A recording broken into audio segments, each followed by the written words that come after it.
తాకట్టులో ఉన్న బంగారాన్ని విడిపించి ఆ రోజు ఆన్లైన్ రేటుకే మేము కొంటాం. Sharma gold company. నమస్తే, వెల్కమ్ టు అవర్ ఛానల్. పరమ పవిత్రమైన కార్తీక మాసంలో ఉన్నాం. మూడో సోమవారం కూడా రాబోతుంది. పైగా సంకష్టహర చతుర్థి చాలా పవిత్రం, రెండు కలిసి వచ్చాయి. కాబట్టి ఆ రోజు ఏం చేయాలి, శివుడినైనా వినాయకుడినైనా ఎలా ఆరాధించాలి, మనం ఎలాంటి పూజా కార్యక్రమాలు చేయాలో మనకు తెలియజేయడానికి మనతో పాటు ఉన్నారు ప్రముఖ ఆధ్యాత్మికవేత్త, జ్యోతిష పండితులు, బ్రహ్మశ్రీ డాక్టర్ శివ సుధీర్ శర్మ గారు. గురువు గారిని అడిగి పూర్తి విషయాలు తెలుసుకుందాం. నమస్కారం గురుగారు. శ్రీమాత్రే నమః, శ్రీ గురుభ్యో నమః. గురుగారు, కార్తీక మాసంలో మూడవ సోమవారం చాలా పవిత్రమైంది, పైగా సంకష్టహర చతుర్థి. ఆ రోజు పాటించాల్సిన విధి విధానాలు ఏంటి, మనకున్న కష్టాలన్నీ తొలగిపోయి ఐశ్వర్యవంతులు అవ్వాలంటే ఏం చేయాలి, ఎలా శివుణ్ణి ఆరాధించాలి? కార్తీక మాసమే అత్యంత పరమ పవిత్రమైనటువంటి మాసం.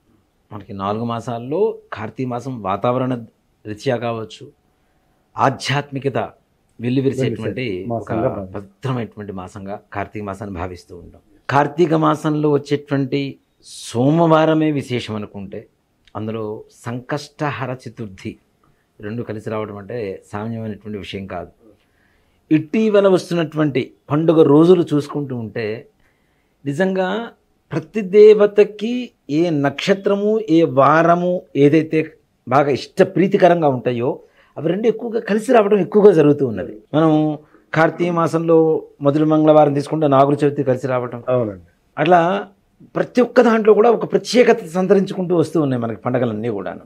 కార్తీక సోమవారం రోజున ఈశ్వర ఆరాధన చేస్తేనే మనకు ఉండేటువంటి సకల మానసికమైనటువంటి రుగ్మతలు తొలగిపోతాయి. సోమశేఖరుడు, చంద్రశేఖరుడు అని పిలుస్తూ ఉంటాం శివుణ్ణి. చంద్రుణ్ణి శిఖలో అలంకరించుకున్నటువంటి దైవాంశ.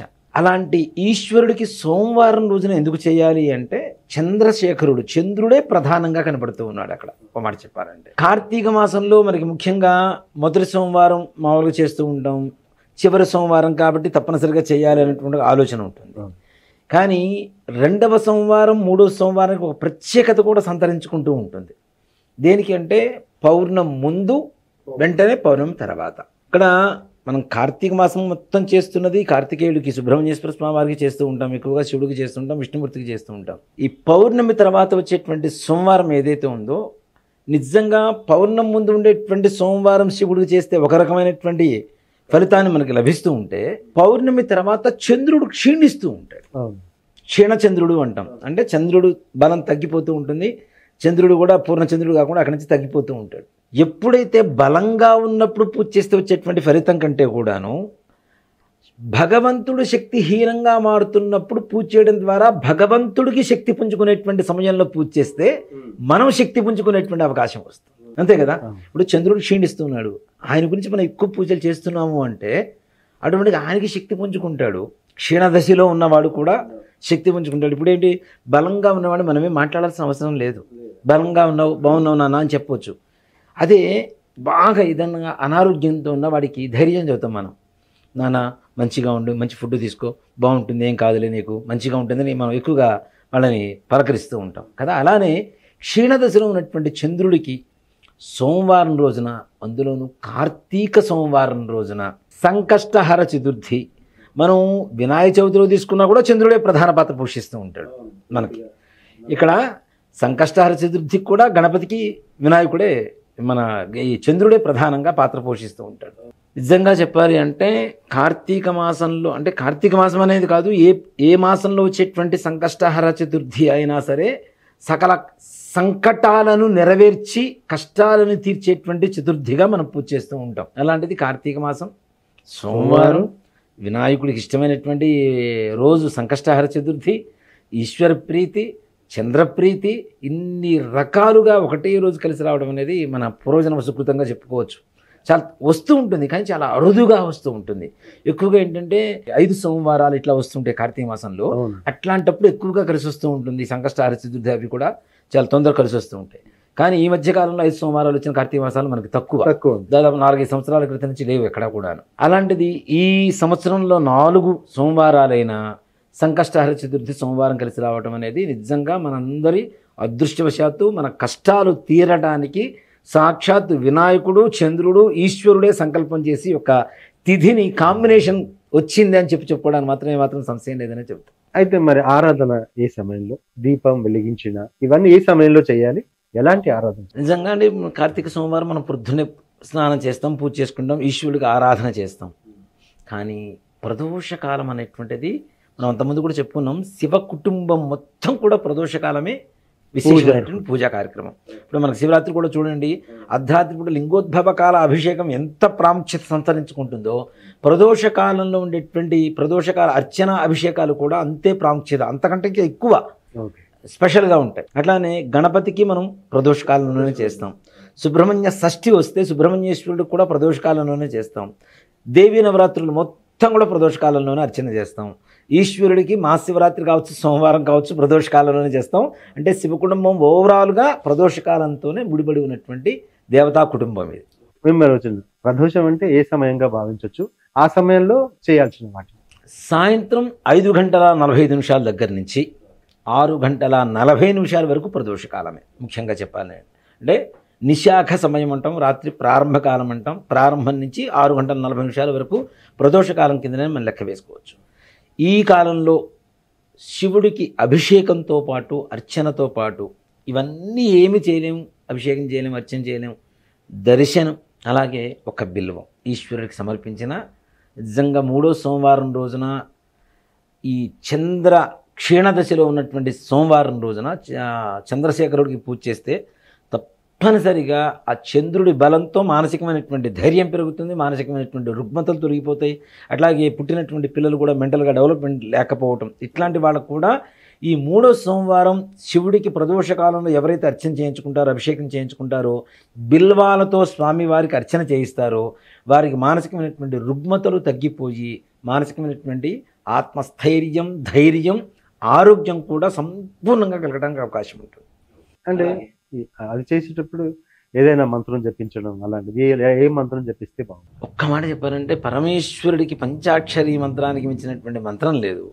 కానీ దానికి తోడుగా మనకు ఐశ్వర్యం కూడా కావాలి అంటే ఓం శ్రీం నమఃశివాయ, ఓం శ్రీం నమఃశివాయ. శ్రీం అనేది మనం చెప్పటికి లక్ష్మీదేవి బీజాక్షరంతోనే తీసుకుంటున్నాం మనం. ఓ మాట చెప్పాలంటే శ్రీం అనేది శక్తి బీజం కాబట్టి పార్వతీ అమ్మవారికి కూడా తప్పనిసరిగా. అలాగే మారేడు దళం ఇస్తున్నాం కాబట్టి మారేడు వృక్షాన్ని కూడా మనం శ్రీఫలం అంటాం, మారేడు పండును కూడా. అంటే అక్కడ ఐశ్వర్యాన్ని మనకు కలుగు చేస్తూ ఉంది. ఈ ఐశ్వర్యంలోనే మనకు కావలసినటువంటి ఆరోగ్యం కూడా దాగి ఉంటుంది కాబట్టి అష్టైశ్వర్యాలలో తప్పనిసరిగా ఆ ఆరోగ్యం కూడా తప్పనిసరిగా మనకి కరుణించే పరిస్థితి ఉంటుంది. అలాగే సంకష్టహర చతుర్థికి నిజంగా అవకాశం ఉంటే ఉదయం పూట లక్ష్మీ గణపతి హోమం చేయించుకోండి. చాలా చాలా విశేషమైనటువంటి రోజులు.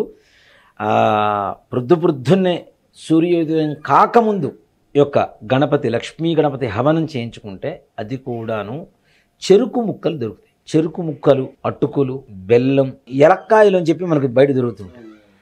ఎలక్కాయలు, అలాగే స్వామివారికి మోదకాలు, వినాయకుడికి ఏ ప్రీతికరమైనటువంటివి గరిక, బెల్లం, ఇవన్నీ కలుపుకుంటే అష్టద్రవ్యాలు 8 రకాల ద్రవ్యాలు అవుతాయి. విప్ప నూనె, ఇవన్నీ కలుపుకుంటే 8 రకాల ద్రవ్యాలు, అష్టద్రవ్య లక్ష్మీ గణపతి హోమం ఉంటుంది. అది చేయించుకుంటే దివ్యమైనటువంటి పరిపూర్ణమైనటువంటి కార్య దిగ్విజయంగా ముందుకు వెళ్తాయి. తప్పనిసరి కార్యాలు ఏ పని చేయాలన్నా. ఇప్పుడు చాలా మంది కూడాను ఎన్నో రోజుల నుంచి ప్రయత్నిస్తుంటారు, ముందుకు వెళ్ళడం ఏదో విఘ్నం కలుగుతూ ఉంటుంది. అలాంటి వాళ్ళకి నిజంగా ఒక్క మాటలో చెప్పాలంటే ఈ అష్టద్రవ్య లక్ష్మీ గణపతి హోమం అనేది చాలా విశేషం. అందులో సంకష్టహర చతుర్థి రోజున తెల్లవారుజామున సూర్యోదయం కాకముందు లక్ష్మీ గణపతి మంత్రంతో హోమం చేయించిన, లేదు ఎవరైనా చేస్తున్నా చూసిన, లేదు ఆ సమయాన్ని కూడా మనం వెళ్ళలేదు, కనీసం భస్మధారణ చేసిన, హోమగుండంలో ఉండేటువంటి భస్మాన్ని తీసుకుని ధారణ చేసిన గణపతి పరిపూర్ణమైనటువంటి అనుగ్రహం కలుగుతుంది. అంటే మామూలుగా కార్తీక పౌర్ణమి మొన్ననే అయిపోయింది. 325 ఒత్తులు వెలిగిస్తే సంవత్సరం అంతా పుణ్యం కలుగుతుందని అందరూ అంటున్నారు కదా. ఆ రోజు వీలు కాని వాళ్ళు కార్తీక సోమవారం ప్లస్ సంకష్టహర చతుర్థి కాబట్టి ఆ రోజు వెలిగించవచ్చా? తప్పనిసరిగా కార్తీక మాసంలో ఏ రోజునైనా 365 ఒత్తులు వెలిగించవచ్చు. సోమవారం రోజున వెలిగించడం ఇంకా మంచిది. అందులో మనం ఇందాక చెప్తూనే ఉన్నాం, సంకష్టహర చతుర్థి కలిసి వచ్చింది. ఇన్ని విశేషమైనటువంటి సకల లక్షణాలు, సలక్షణాలు కలిగినటువంటి ఒక తిథి, వారం రెండు కలిసి వచ్చినటువంటి రోజు కాబట్టి తప్పనిసరిగా ఆ విధంగా చేయవచ్చు. సాయంకాల సమయంలో శివుడితో పాటు గణపతికి కూడా ప్రదోష కాలంలోనే గరికతో మాల కట్టి మాలధారణ వేయించాలంతే. మనం ఏదో వందలు లక్షలు వేలు పెట్టి ఖర్చు పెట్టి పూజ చేయాల్సిన అవసరం లేదు. గరిక తీసుకొచ్చి చక్కగా ఎక్కడ కావాలంటే అక్కడ దొరుకుతుంది, శుభ్రంగా కడిగి దాన్ని ఒక మాలగా కట్టి గణపతికి మాల సమర్పించి చిన్న బెల్లం ముక్క నివేదన పెట్టండి. ఏదైనా మంత్రం గణపతి చెప్తాను. గణపతికి బెల్లం నివేదన పెడితే ఎలాంటి కార్యాన్ని దిగ్విజయంగా పూర్తి చేస్తాడు. ఆయనకు అంత ప్రీతికరం అది బెల్లం అనేది. కాబట్టి గరికమాల వేయండి, చక్కగా బెల్లం నివేదన పెట్టండి. సింపుల్గా చిన్న మంత్రం చాలు. ఓం గం గణేశాయ నమః అని చెబుతూ ఉంటారు చాలామంది కూడాను. దానికి కొన్ని బీజాక్షరాలు కలుపుకుంటే ఇంకా శక్తివంతంగా మారుతుంది. ఓం శ్రీం హ్రీం క్లీం గం గణపతయే నమః. ఎన్నిసార్లు చెప్పించారు? 108 సార్లు. ఈ మంత్రాన్ని ఒక్క సంకష్టహర చతుర్థి రోజునే కాకుండా ఆ రోజు నుంచి ప్రారంభించి మీరు ప్రతిరోజు పొద్దున్నే జపం చేసుకొని బయటికి వెళ్ళండి. ఏ పని కాకుండా ఇంటికి వచ్చేటువంటి పరిస్థితులు మాత్రం ఎక్కడా కనపడవు. అసలు నిర్విఘ్నంగా కంప్లీట్ అవుతుంది. తప్పనిసరిగా ఓం శ్రీం హ్రీం క్లీం గం గణపతయే స్వాహ అంటే దీంట్లో లక్ష్మి ఉంది, శక్తి గణపతి ఉన్నాడు, గణపతి ఉన్నాడు, కార్యసిద్ధి గణపతి ఉన్నాడు. ఇంత మించి ఏం కావాలి మనకి? ఇంకా అంతకంటే ఇంకా పవర్ఫుల్ మంత్రం ఏం లేదు. కాబట్టి గణపతికి మంత్రం జపం చేసుకుంటూ చక్కగా ఏ జపం చేసినా ముందుగా మరలా చూస్తాను, పంచాక్షరి జపం చేయకుండా ఏ దేవత మంత్రం కూడా పనికిరాదు. ఓం నమ శివాయ అనేటువంటి మంత్రం ఏదైతే ఉంటుందో తప్పనిసరిగా చేయండి. లేదు ఇందాక చెప్పినట్టుగా ఓం శ్రీం నమ శివాయ, ఓం శ్రీం నమ శివాయ చేయండి. ఇంట్లో లక్ష్మీదేవి పరిగెత్తుకుంటూ వచ్చి మీ బీరువారు కూర్చోపోతే అడగండి. చాలా చక్కగా తెలియజేశారు సార్. ధన్యవాదాలు. శ్రీమాత్రే నమః. శ్రీ గురుభ్యో నమః.